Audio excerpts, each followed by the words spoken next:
नमस्कार,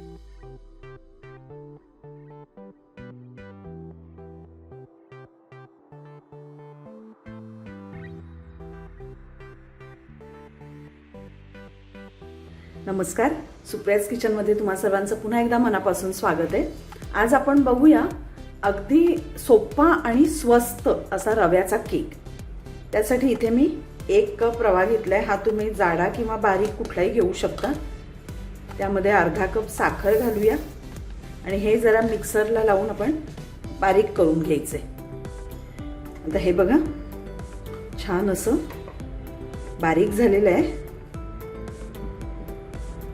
आता यात आपण घालायचं आहे अर्धा कप दही। दही अजिबात आंबट नसावं। अर्धा कप दूध घालायचं आणि पाव कप आपल्याला तेल घालायचे। तर हा पाव कप आहे, यातला 3/4 भाग मी तेल घेतलेलं आहे। साधं बिन कुठल्याही उग्र वासाचं नसलं पाहिजे। आणि त्यामध्ये 1 चमचा साजूक तूप घालायचे। आता हे मी आधी तेल घालते आणि उरलेला जो पाव भाग आहे तो मी साजूक तूप घालणार आहे। हे बघा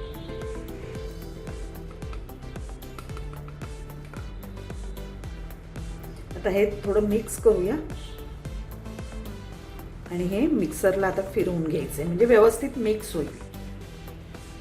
हे बघा आता हे आपण मिक्सर मधून फिरवून काढलेलं आहे। एका भांड्यात काढूया। आता हे आपल्याला एक 10 मिनिटं झाकून ठेवायचे म्हणजे यात जो आपण रवा घातलाय तो थोडा भिजेल। मधल्या वेळेत आपण इथे टीन तयार करून घेतलेला आहे। याला खाली बटर पेपर लावलाय आणि ग्रीस केलेला आहे। कुकरमध्ये आपल्याला आज हा केक करायचा आहे। मी कुकर तापत ठेवलेला आहे। आता एक 10 मिनिटांनी आपण बघूया। 10 मिनिटं झाली आहेत। हे बघा मिश्रण थोडंसं फुललंय। आता यामध्ये आपण घालायचे व्हॅनिला इसेन्स। याऐवजी तुम्ही वेलची पावडर सुद्धा घालू शकता। 1 चमचा व्हॅनिला इसेन्स घालूया।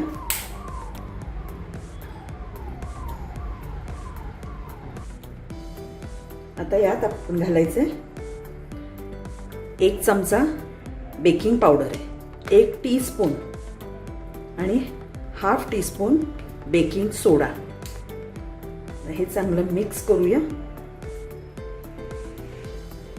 हे बघा आता हे मिक्स झालेलं आहे। यात तुम्हाला जर हवं असलं तर ड्रायफ्रूट्स घालू शकता। इथे मी मनुका आणि बदाम घालते। तर हे सुद्धा व्यवस्थित मिक्स करायचे आणि इथे आपण जो टीन तयार केलेला आहे त्यामध्ये हे मिश्रण आता ओतूया। हे एवढेच कन्सिस्टन्सी याची ठेवायची, याच्यापेक्षा जास्त पातळ नाही करायचं। हे बघा आता ह्यावर आपण ड्रायफ्रुट्स घालूया।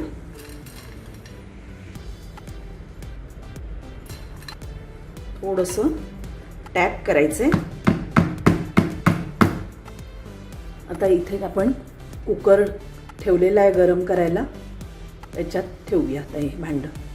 आता हे बघा इथे मी कुकरच्या झाकणाला गास्केट आतला जो रबर असतो तो काढून घेतला आणि शिट्टी काढली आहे। आतमध्ये मीठ घातलंय आणि आता आपण हे स्टँडवर ठेवून द्यायचे।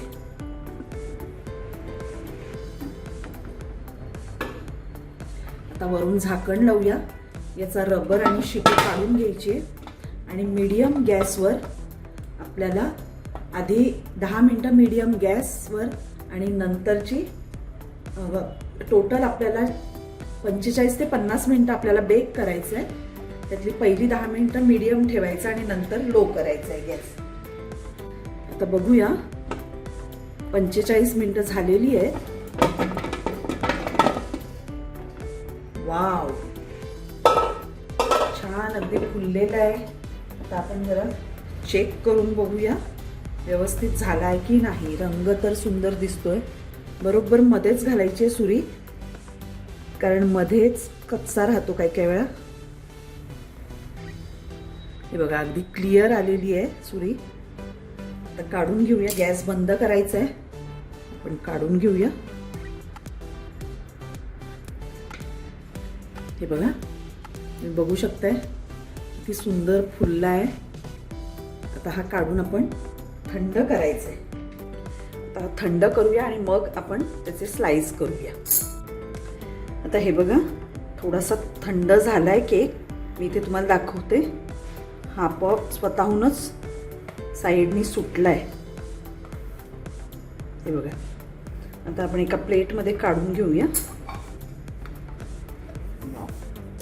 अगदी सहजपणे सुटला आहे. वाव, हे बघा किती छान, अगदी तुम्ही बघू शकताय. मस्त अगदी स्पॉन्जी झालेला आहे. हे बघा, आपला रवा केक तयार आहे. अगदी सोपा आणि स्वस्त देखील. तुम्ही नक्की करून बघा आणि कसा झाला आहे ते मला कळवा. आणि तुम्हाला माझी जर रेसिपी आवडली असेल तर लाईक करा, शेअर करा आणि माझ्या चॅनलला सबस्क्राईब करा. आता आपण पीस करू याचे. हा 1 कप रव्याचा केक आहे. हे बघा, तुम्ही बघू शकताय किती छान असा स्पॉन्जी झालेला आहे. मस्त